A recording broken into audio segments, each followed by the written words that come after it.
நண்பர்களே, நம்ம 6ஆம் வகுப்பில் சமூக அறிவியலில் ஒரு பொறுத்துகை தான் பார்க்க போகிறோம். பாருங்கள் நண்பர்களே, 2 பொறுத்துகம் இருக்கும்.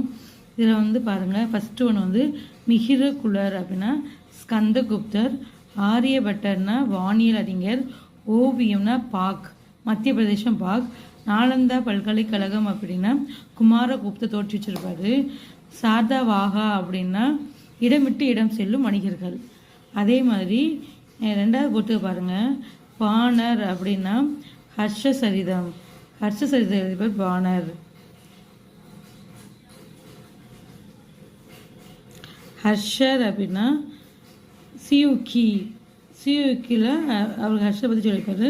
நாலந்தா பல்கலைக்கழகம் 10,000 மாணவர்கள். யுவான் சுவாங் அப்படின்னா பிரயாகைக்கு யுவான் சுவாங் வந்திருப்பார். பௌத்த சபை அப்படின்னா ரத்னவாளி இடத்துல பௌத்த சபை என்று. நண்பர்களை லைக் பண்ணி சப்ஸ்கிரைப் பண்ணுங்கள், கமெண்ட் பண்ணுங்கள்.